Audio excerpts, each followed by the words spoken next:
What's up, everybody? We're going to get this rolling here in just a few minutes. I'm just going to hopefully see if we can attract some people into the room before we get rocking and rolling here. Plus, I got to tweet out the links to everything. But this is a brand new venture here, something new we're going to try for you. I was surprised by how many questions we actually got on the spur of notice here.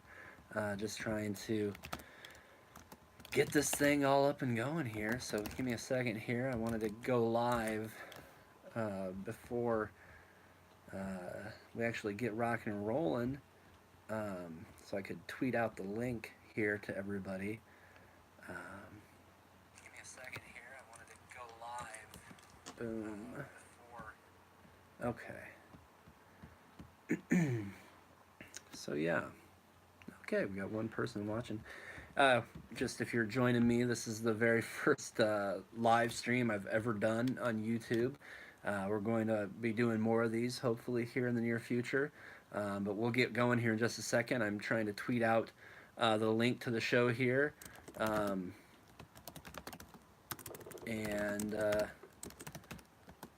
give me one second here. Attempting to type and do this at the same time. I'm live on YouTube right now with the first edition of Ask Dustin.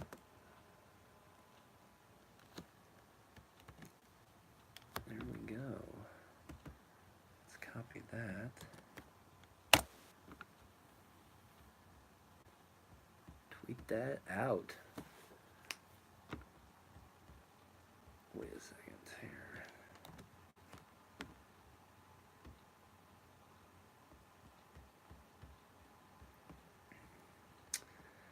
So yeah, get this posted. Excuse me. Share that. All right. Oh yeah, one more thing here. Record this for posterity purposes. All right, how's everybody doing? This is a brand new little thing we're going to do here at the Pro Wrestling Mothership. We have a YouTube channel, and it feels like we should use it more, have some more content on here for your viewing pleasure. I'm going to go ahead and move this guy back just a little bit.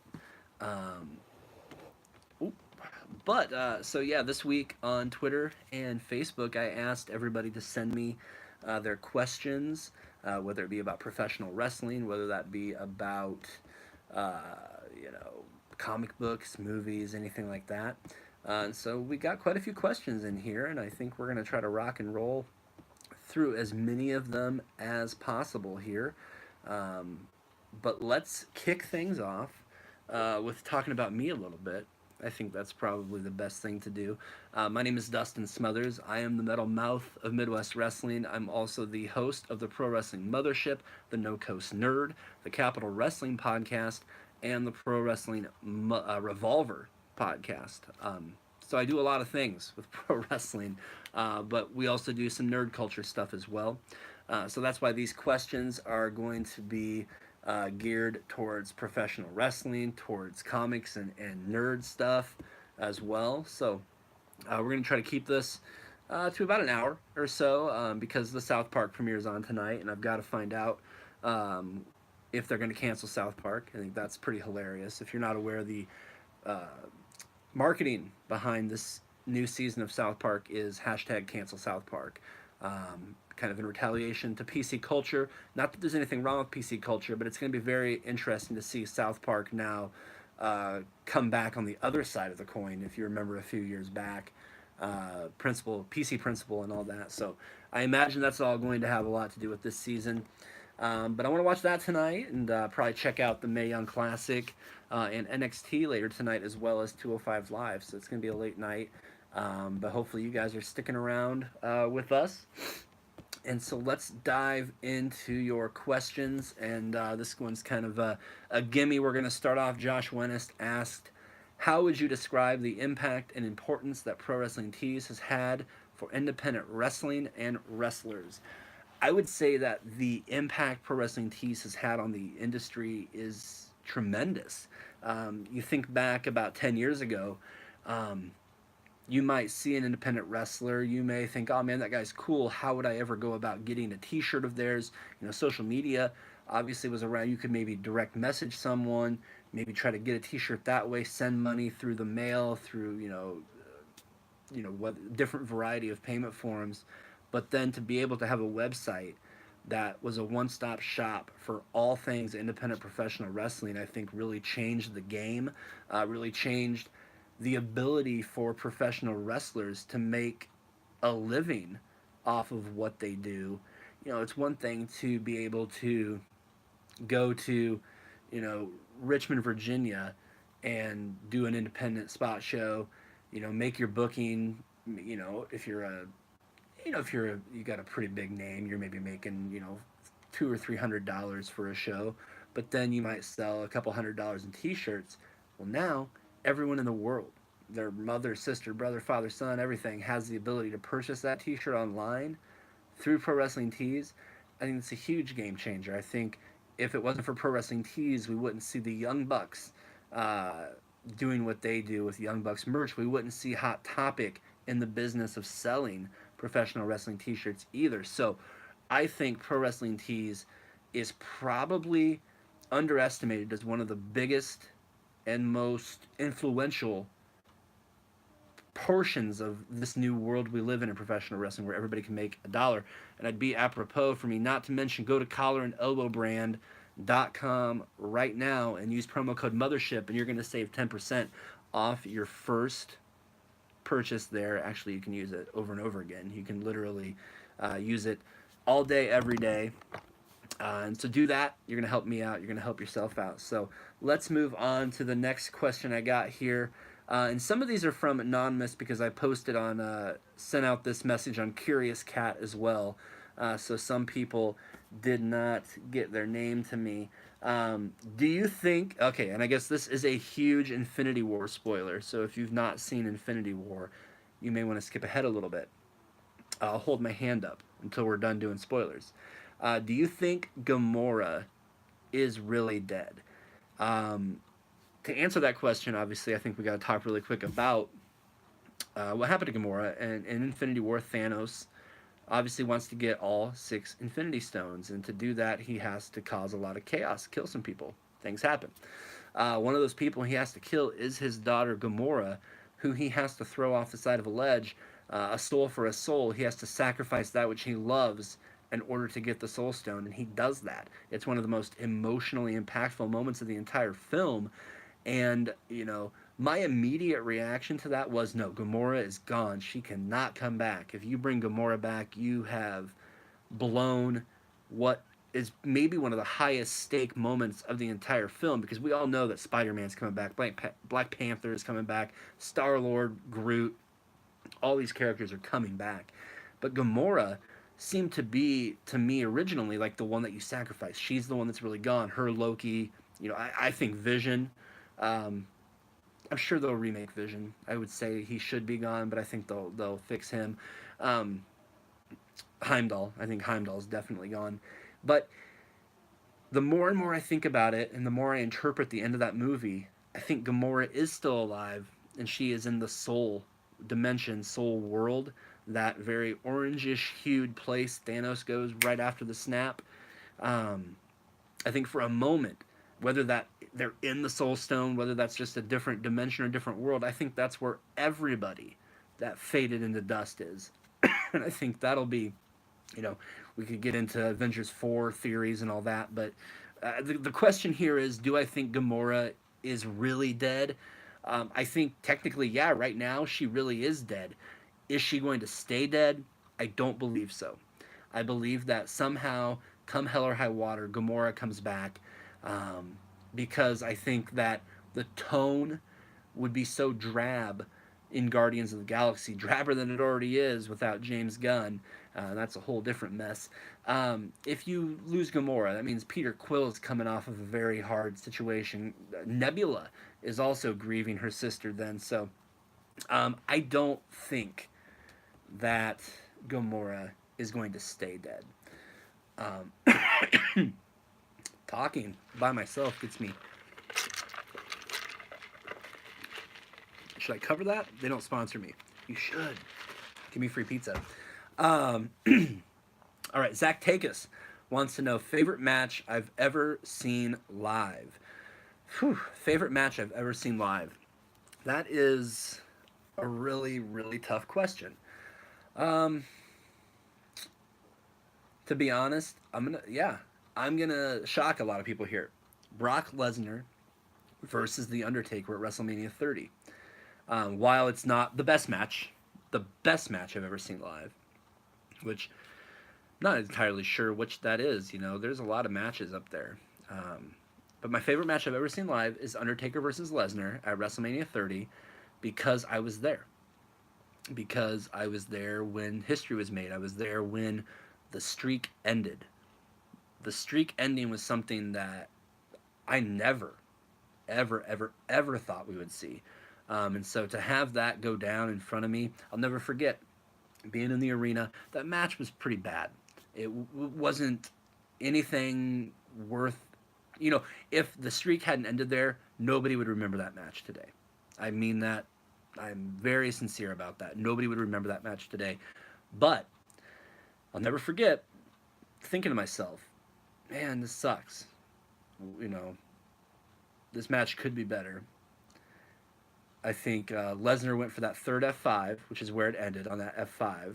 And I remember thinking to myself, I was sitting, and this is WrestleMania, this is Undertaker. Usually you're standing up, you're excited. I remember thinking to myself, Taker's just going to kick out. And then boom, boom, boom. My mind was absolutely blown at that point. The atmosphere is something that I'll never forget. It was just a pretty incredible moment. So that is by far my favorite match I have ever seen live. Dan Cool wants to know my thoughts on Joaquin Phoenix's Joker. Um, I'm a huge fan of the Joker. Pardon me, my voice is going pretty bad tonight. I'm a really big fan of the Joker. I think he's the greatest comic book villain of all time. And when I first heard the news, I was a little bummed because I really like Jared Leto's Joker. And I wasn't quite sure what this meant for Jared Leto's Joker. Obviously, I do know now that they're not going to cross over with each other. One doesn't eliminate the other. This is just going to be a standalone Joker film. So I was okay with it then. And I know Joaquin Phoenix is picked because he's legitimately insane. Dude is a little bit off his rocker. So, with all of that being said, I was optimistic. And then I saw the test footage this past week. And Dan, I think you asked me this question right before that footage dropped, if I recall. It blew my mind. A lot of people are upset about the nose and the blue. I don't care. The idea that the Joker would evolve into the green hair and all the craziness over time is something that I think a lot of people need to take into consideration. That this is the origin story of the Joker, and until now, what origin story do we really have to go by? The best I can think of is the Killing Joke, which it looks like there might be some aspects of this in there. There's also, if you go back, there is a Batman the Animated Series episode that has a origin story for the Joker as well.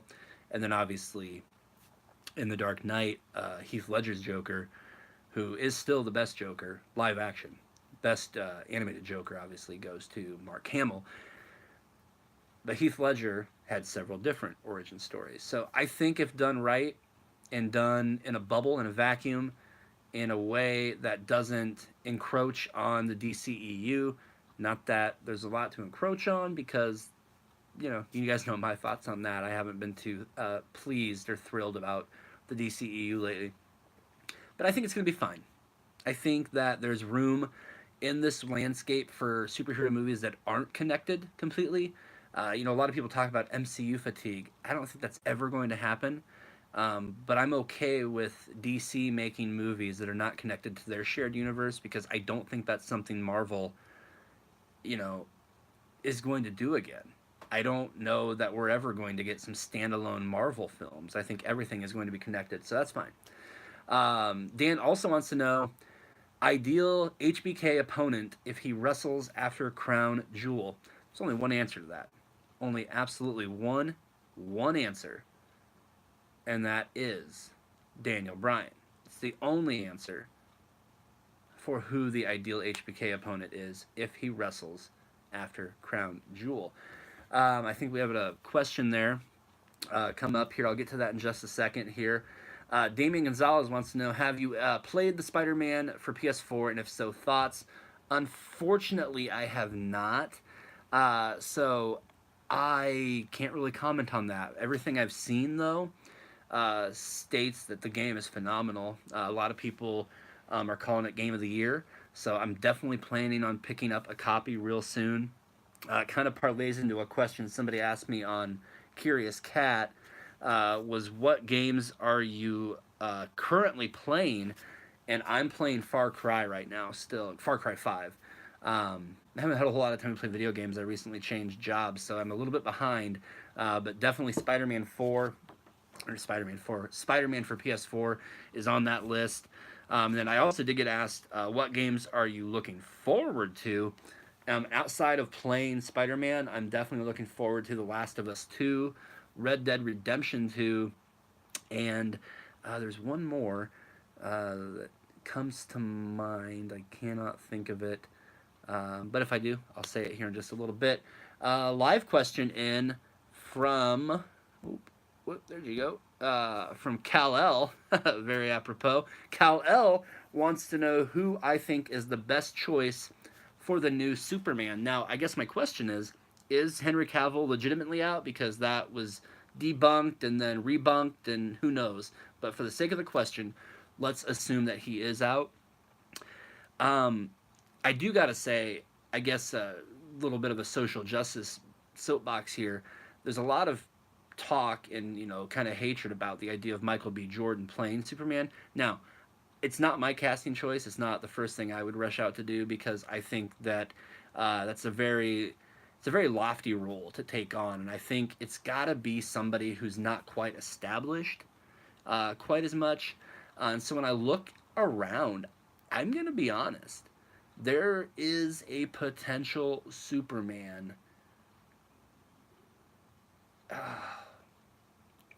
Such a hard question. I jokingly want to say John Cena, but I don't, because he is Superman, haha. Fuck, that's such a hard question. You know,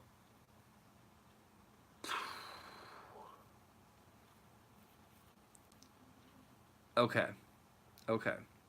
I think I'm gonna say it. What about Chris Evans? If he wants to be done with the MCU and Captain America, what about Chris Evans? What if? I'll just throw it there. I don't really know. That's such a hard question. I hadn't really pondered it too much. There's a lot of people though, and like I said, I think it's got to be an unknown, somebody who doesn't have a lot on their resume yet. I think that's why Brandon Routh worked. That movie only didn't work because everything else around it was terrible. He Who We Shall Not Name, former President Underwood, was the worst Lex Luthor. Okay, yeah, I'd be fine with that. Give Brandon Routh the cape back. Hey, I'm game. As long as people can kind of look past him playing the Atom. I don't even know. Is the Atom still alive on Flash? I kind of gave up a while back, the whole Arrowverse. I like that, though, Kal-El. I would be completely fine with that. Plus, Iowa represent. Eric Runyon wants to know, how much wood could a woodchuck chuck if a woodchuck could chuck wood? I would say about $1.50 worth. $1.50 worth. Mike Nelson, what are your thoughts on the PWI 500? Omissions over underrated? My thoughts on the PWI 500 are that it's completely subjective. Wrestling is not something that you can just pigeon. A perfect opinion. This is why people despise Dave Meltzer right now. It's why we don't rate matches on the mothership. We only do, grades for the entire card overall, maybe favorite and least favorite match. Um, I really don't know. I think that until the PWI 500 is a fan only vote, I don't really think it matters. Um, I mean, I think, and I don't have it in front of me here, but the top 10 this year, nothing offended me. I think the omission of Tommaso Ciampa from WWE 2K19 is a bigger omission than anything that was missed on the PWI 500. Um, I guess I just don't really care a whole lot. I did think it's funny that Brock Lesnar was in the top 10 this year, though. Um, you almost wonder if that was for the purposes of trolling a certain fan base. Um, Next question. Do you think knowing Andrew Lincoln is leaving during season 9 of The Walking Dead will hurt the season? Yeah, I think it will. Because who's going to be watching that show the first half without kind of just going, oh, is this where Rick dies? Is this where Rick dies? Is this where Rick dies? Um, Honestly, the last 2 seasons of that show, I used to live, breathe, and die by The Walking Dead. And a lot of people who've known me for a while know that I'm obsessed. Um, and I still am to an extent. I still read the trade backs. I haven't gotten the new one yet. I'm very curious to find out what's going down. I am excited to see how they go about the Whisperers storyline this season. I know that they got a really good actress to play Alpha. And if they stay true to the comics this time around a little bit closer than they have recently, I think we could be in for some really fun stuff. Although I wonder what's going to happen with Alpha's daughter now that we don't have Carl, or Jimmy Wild, as I like to call him. But yeah, I think knowing that Andrew Lincoln is not returning after this season, and from what I understand, it's before midseason. Like, he's going to be gone before midseason. I just feel like those first few episodes are going to be completely overshadowed by everyone waiting for Rick to die. Yeah, I think it is going to hurt it. I do think that and I also read too that Maggie, I can't think of the actress's name right now, she's also leaving this season. So I think it's the right call. A lot of people are still hung up on, Rick's still alive in the comics. How could you fucking kill Rick on the TV show? Well, because one's a comic, one's a TV show. I used to love the fact that The Walking Dead stayed so true to the comics, but after a while, it kind of became boring. I kind of started to realize, yeah, this kind of sucks because I know what's going to happen. I don't know what's going to fucking happen in season 9, so that gives me a little bit of hope. All right, so excuse me. All right, let's see. Let's finish up the Curious Cat questions. Last 3 movies you saw. I saw Axel, the movie about the robot dog. I also saw The Black Klansman, which was really good.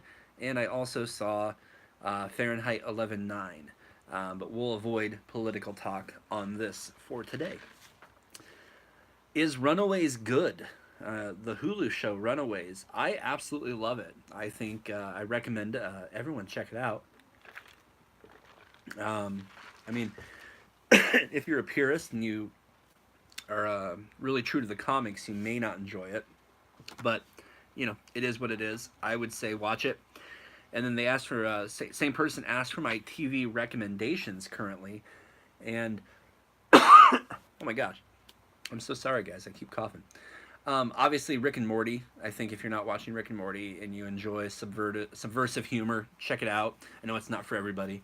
And then Mr. Robot. If you're missing the boat on Mr. Robot, you might want to catch up really soon. And then I also would encourage you all to check out a documentary series on Netflix I've gotten into recently called Explained. It's a co-production between Netflix and Vox News. So I think you all would really enjoy that as well. Let's go back over here to Twitter. Mr. Timothy Regal, the most famous podcaster in Iowa, not named Dustin Smothers, asked me, who on the local Iowa indie scene would have been a star back in the territory days of pro wrestling? That's super easy for me to answer. It's one person. and this isn't necessarily saying that nobody else could have, but there's one person that always comes to mind. I've been asked this question before, and that person is Justin Decent. I think Justin is an incredibly talented individual. He's a really good friend of mine, but I also think Justin came around about a decade too late. I think if Justin would have come around during the territory days, during the he could have went to AAW, could have went to Crockett, could have went to New York. There's a lot of places Justin could have worked, and I think he would have fit in so well with the likes of Randy Savage and Ted DiBiase and all those guys during the early '80s territory days. I think if Justin was about a decade and a half older, he would have been an even bigger star than he already is. Timothy also wants to know if I think we will ever get a Moon Knight movie or TV series, and I would say, yeah, I'm fairly certain it's greenlit or at least in pre stages at Netflix. I've heard a lot of things about that. I, for one, though, would love a Moon Knight movie. I think he's one of the most underrated. Wow. Most underrated Marvel comic characters of all time. So I would definitely give Timothy Regal the book on a Moon Knight series if I was running Netflix. Let's see here. I think that's all the Twitter questions we got. Yeah, I think that's it. So let's finish up here. We got some Facebook questions. Mitch Fisher wants to know my thoughts on Henry Cavill in live-action Witcher on Netflix. And then, will the online portion of Fallout 76 ruin it for single-player rich story fans? That one I can't comment on because I'm not really familiar with the Fallout games. Excuse me.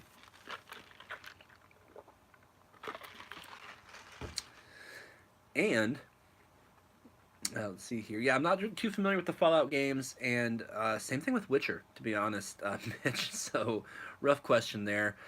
Gary Friedland wants to know, does having another Saudi event 5 days after WWE is championing an all-female pay-per-view hurt Evolution's marketability, as well as WWE's sincerity behind the women's revolution? Now, this is a hot button topic because a lot of people are really upset about the lack of promotion behind Evolution, myself included. I think it's kind of ridiculous to have such a historic event coming up in less than a month, and the lack of promotion is startling. While we already know several things that are going to happen at Crown Jewel, probably second worst pay-per-view name since Great Balls of Fire. But I think it's all optics. I don't necessarily think that this hurts Evolution or targets the WWE sincerity behind a women's revolution. I just think it's about money. And that's what America is all about. It's all about dollar bills. Cash rules everything around me. Wu-Tang said it. I can't sit here. It's really easy for us to sit at home and say, I don't care. I wouldn't take the money from the Saudis because they don't give equal representation to women. And that's an understandable side to take on the debate. I don't think that when you're a public company like WWE, you can just turn down the money the Saudis are willing to give them. I think you have investors. I think you have people to answer to. They're a publicly traded company. The stock has went up a lot in the last year. I bought it at $21 about a year ago, and it's almost at $100 a share right now. They're doing something right financially. Whether you agree with it or not, that is completely okay. And it's your prerogative. If you want to boycott the Saudi show, boycott the Saudi show. There's nothing wrong with not watching things that you don't want to support. And I think the bigger issue here is that we as a fan base need to stop trying to force our opinion on everyone. If, Sam wants to boycott the Saudi show, that's great, but that doesn't mean Sam should tell Jack that he's an asshole for wanting to watch that show.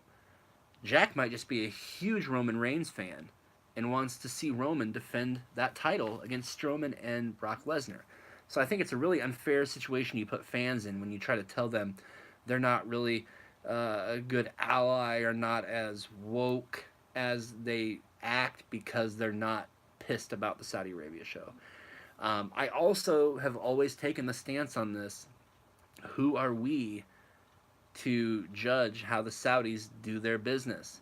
We can speak out on it, but at the end of the day, we as Americans sure don't appreciate when other people try to force their values on us. We can speak out on it. We can do our part to make the situation better. We can applaud them when they do things that are great. We can hold them accountable when they do things that we don't agree with. But I don't think it's fair to try to tell WWE they shouldn't make that money. That's just my opinion, you know. But yeah, Gary, to answer your question, I do think it hurts that they are clearly more interested in marketing Crown Jewel.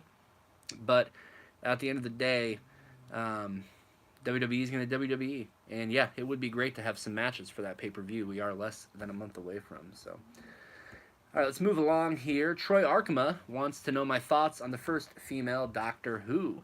And while I don't watch Doctor Who, I do think that it is it's kind of funny to go from the question we just had to this. I think it's incredibly important for the women's revolution across all of entertainment, whether that be wrestling, movies, music, everything, for equal representation.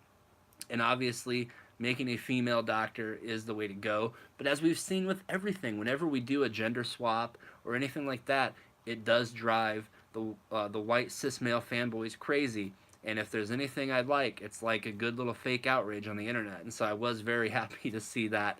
And I was glad to see the BBC said, fuck you. And they went gung-ho for it. And I think they're better for it today. And I know there's a lot of little girls out there who are going to grow up thinking they could be the next Doctor Who. And that's a good thing in my book. Brock Bailey wants to know, what's your thoughts on the potential written script of Silver Surfer showing up after the Thanos aftermath? Galactus and Eternals possibly coming? I do think the Eternals are coming. As a matter of fact, I believe they've greenlit the movie already.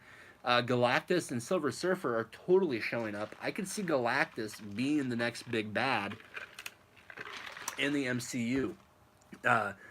Obviously, the snap could draw Galactus towards Earth, maybe because of the energy that the snap gave off. So maybe, Infinity War snap, Thanos is already back home, chilling on the ranch. Galactus might already be coming. And so I'm way down with the idea that as the post-credits stinger in the fourth Avengers movie, everything's great, it's all good, nothing wrong can happen.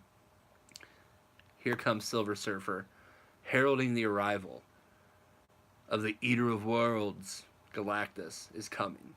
So you beat Thanos, everything's back to normal. That's cool. You know what's not cool? A dude who will eat your fucking planet. He's on his way. Brock, I'm way down with it.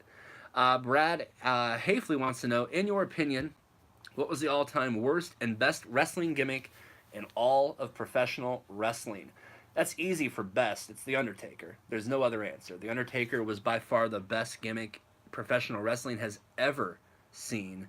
And there's really no argument there. Worst gimmick ever? That's harder. Because there are so many terrible fucking gimmicks in professional wrestling. But if I had to pick just one, gosh, a lot of deliberation needs to go into this. I would have to say the absolute worst gimmick in professional wrestling. Yeah, I'm going to do it. Is Isaac Yankem DDS.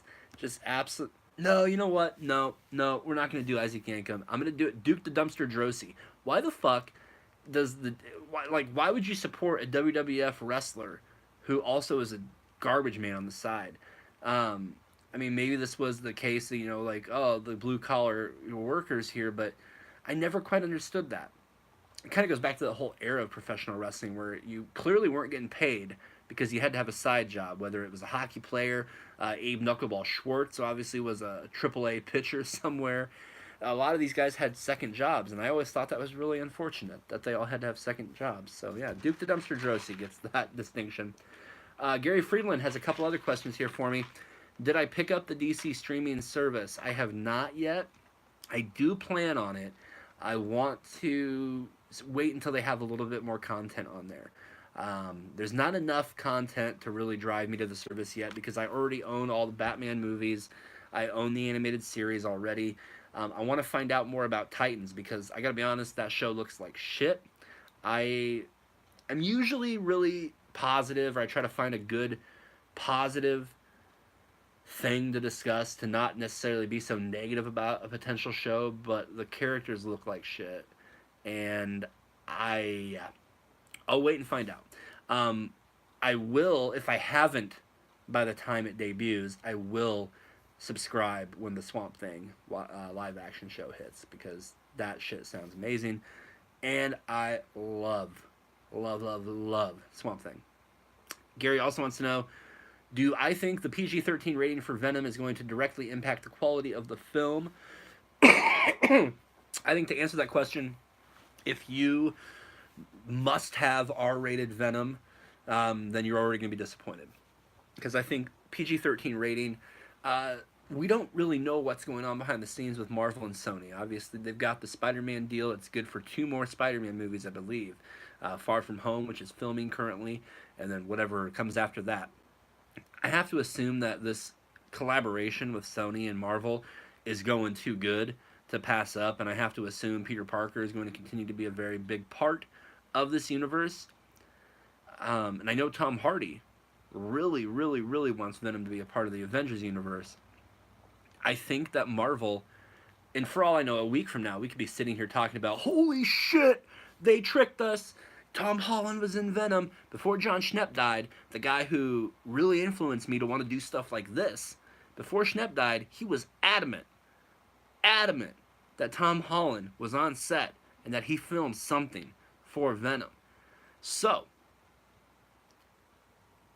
I think the PG-13 rating lends itself more to being that way because they are. You heard it right here. I'm predicting it. Venom is going to be adjacent to the MCU. If I'm wrong, I'm wrong. We're still going to get a Venom movie. Looks like we still have a lot of symbiotes or symbiotes. But yeah, it's hard because if PG-13 for the reason of being able to be connected to the MCU is the reason, I'm game.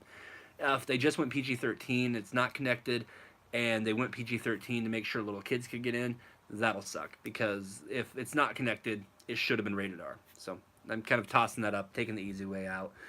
We'll revisit that question, though, after I see it. I'm going to try to go opening night next week, so I'll let everybody know. Referee Chris Hansen from IPW wants to know which games deserve either an HD remaster or full reboot for both the N64 and PS1. I would say for N64, selfishly, I would love a full reboot of No Mercy. That entire that whole game engine was amazing. For PS1, it's tough. Gosh, it's been so long. I'm trying to even remember what fucking games I played on PS1. I was gonna say Crash Bandicoot, but I think they already did that. Maybe.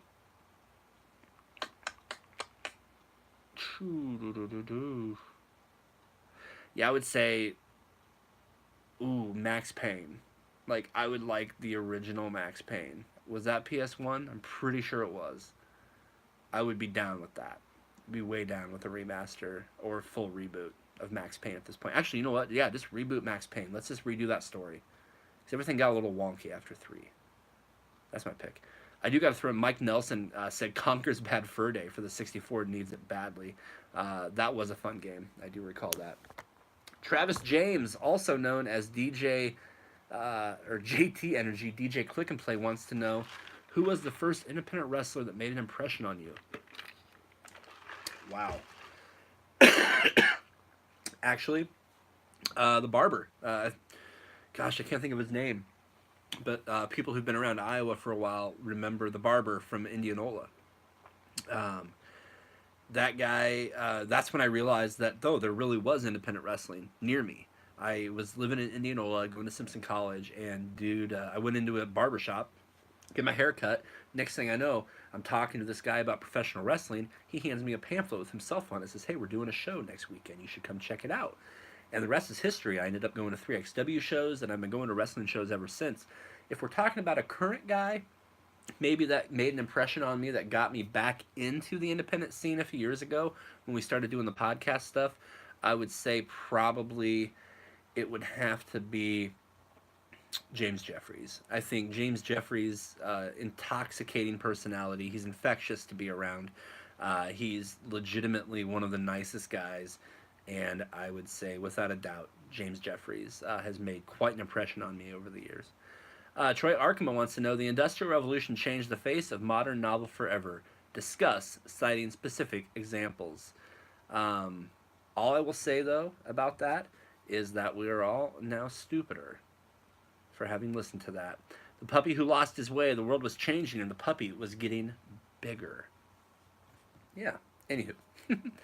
Matt Sheridan wants to know, rank the best wrestling video games of all time. I won't do all of them, but I will just give my top three. Definitely No Mercy.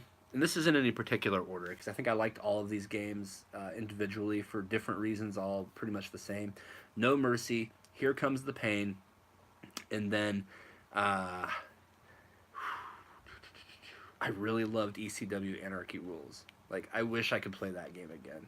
And also, WCW versus NWO Revenge was really good too. So those are probably my favorites.